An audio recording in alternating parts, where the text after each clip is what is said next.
Hey y'all, it's Tammy with Collard Valley Cooks, and today we are making a marinade for a London broil. Now, lots of times when you're in the grocery store, they'll have a London broil and it's a cheaper cut of meat. And it looks like a roast that you can make in the crock pot for a cheaper price, and which it can be. I'm going to give you a tip. If you decide to use a London broil in a roast, like you would just be making another chuck roast or whatever kind of roast in a pot roast, make sure that you put a lot of meat tenderizer on it and let it marinate in the refrigerator overnight before you use it to make a roast with. Otherwise, it's going to be a really chewy cut of meat once you get it on the plate. Now today, I am not using this for a roast. We are going to be using this and grilling it. All right, so we're going to get started. I'm going to bring you a little bit closer and we're going to start mixing up this delicious marinade. All right, we're going to start with our rosemary and our garlic and our lemon. We're just going to get them all ready on here so that they'll be ready to use in our marinade. Because I live in a small area, we don't have a really good produce department, so lots of times the garlic that I get is not fresh. And so many times I do have to cut a couple of bad spots off of it before I get to use it. All right, that's ready for the press. All right, now we're just going to take off these sprigs of rosemary. And we're going to mince them. Good. We're just going to dice this up. Just try to take the woody parts off there and then just dice it or mince it. And you're just going to have to go over it a lot.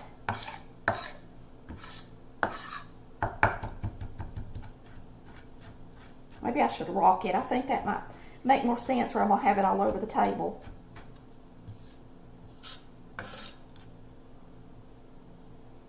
This is not a rocking chef knife. It's actually a dicer. But you can rock it nonetheless. These are Rata knives. I use all Rata knives. They're very affordable, very sharp. And you can buy the sharpener for nearly nothing and keep them sharp all the time.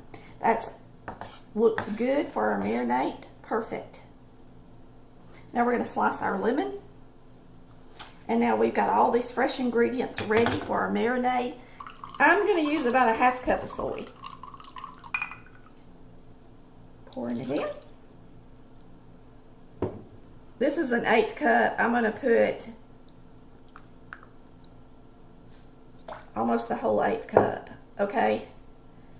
For the red wine vinegar, we're going to use about an 1/8 cup of that.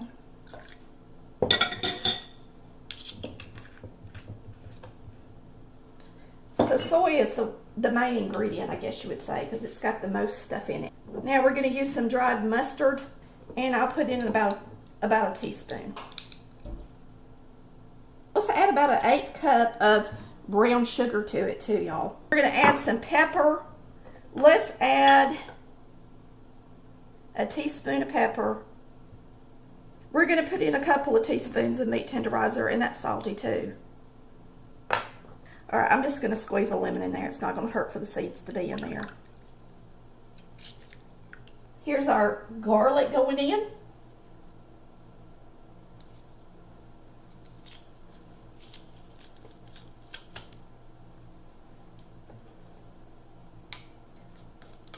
And then our rosemary. We're going to mix that up good.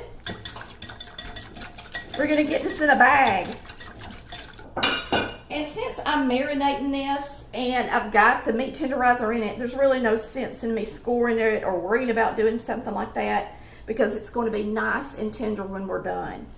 So I'm going to half this in half.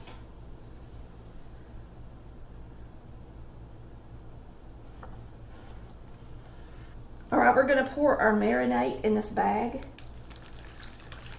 and we're going to put it in here. Get most of the air out of it, zip it up. I'm going to go rinse my hand off. I'm going to wipe the edge of the bag because I touched the steak. And now what we're going to do is lay it out on the counter for a second and just really kind of massage that down in there good. And then we're going to place this in the refrigerator, and we're going to let it sit in the refrigerator overnight in this marinade. And I'm actually going to let it kind of curl up. I'm going to let it sit in that direction, and that way it's mostly covered in the marinade. All right, you can see our marinated steak, and it has been in there overnight and then a little bit longer because this is the evening we're making supper. We have a griddle on the stovetop heated up, and it is hot, okay? I don't want this to smoke too much. I've got to use my fan to do this because we are grilling this. We're going to grill it 2 minutes per side, and I'm going to time it. And so you're just going to be watching me because this is going to be fast. It's going to be smoky, and that's pretty much it. I am going to put a little oil on the outside of it just so that it don't stick to the pan too much.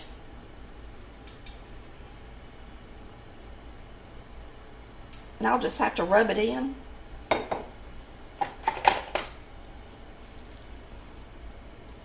And I'm just mostly, like I said, doing that so that it doesn't completely stick to my pan. And then we'll go ahead and oil the other side while it's searing on this side. So you're really just getting a nice grill mark on it, 2 minutes per side.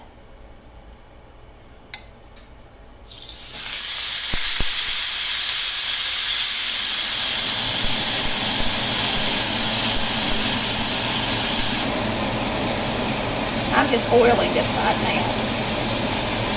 Then what we're going to do is slide it in the oven. Okay, it's been 2 minutes. I'm going to flip it, and we're going to grill it on the other side. We really didn't get much of a grill mark.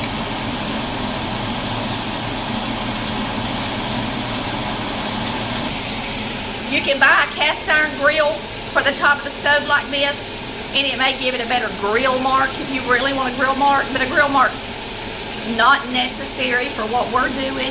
Now, if you're in some kind of contest, cooking contest, of course you'd want a grill mark on there, but we just got this pan today. We wanted to see how it would do, and I'm not that impressed with its grill mark. I think maybe we should have gotten the Lodge cast iron.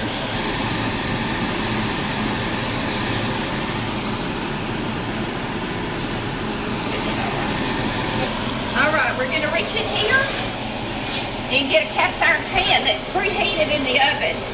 I am going to put my oven on broil. I had it on 400 just to preheat the oven and the skillet, but now we are going to put it on broil.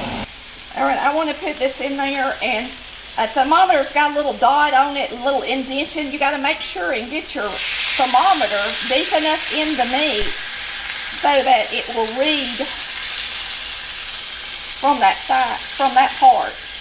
Now that should work, because that's about where the indentation is. Alright, we're going to put this back in the oven.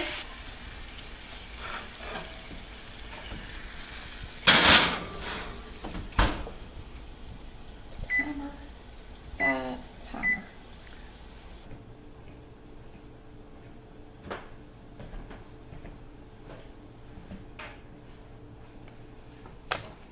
Okay, while that's in there, I'm going to unwrap my corn. I had this in the microwave, so it's going to be really, really hot. Matter of fact, I think I'm going to cut the ends of it off.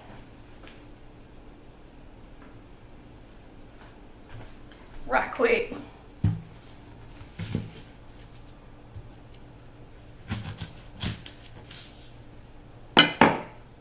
And this is what we're having for supper. Corn on the cob. Let me get me a paper towel.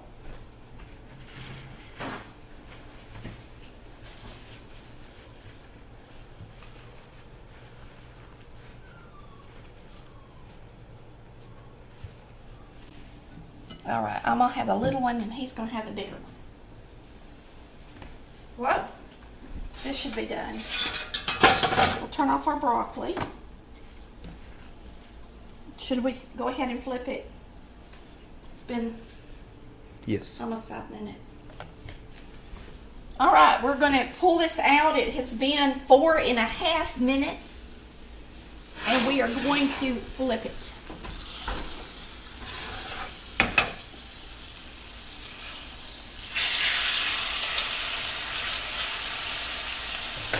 Get it back in the broiler. It's hot. And we got to get it off the skillet and let it rest a second before we carve it.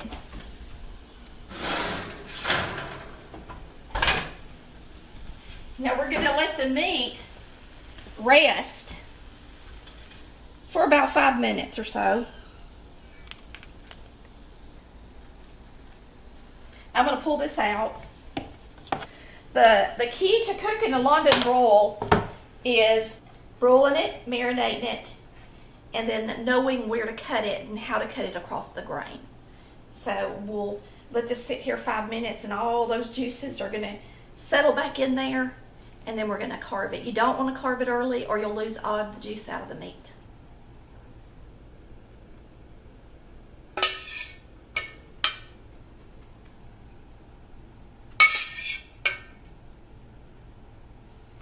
And we're just going to slice it at an angle against the grain in thin slices. And we cook this to a medium. And of course, after it sat here, it probably went up a few degrees, don't you think, Chris? Mm-hmm. It's almost it's pretty much a medium.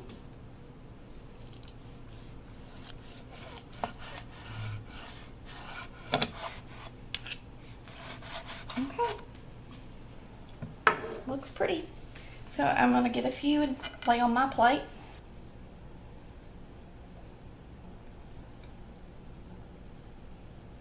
And that is how you make a London broil. Let's give it a try. We had all that good stuff in the marinade. We'll see if it was worth all that trouble.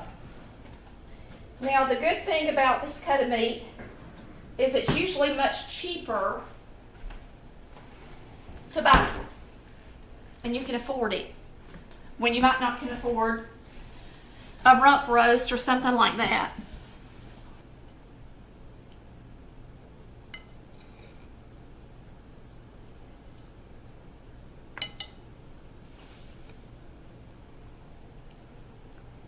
Very good. Nice, tender. You can taste the garlic for sure. The soy, I mean, it's really good. That would be really good even with a pan sauce, okay?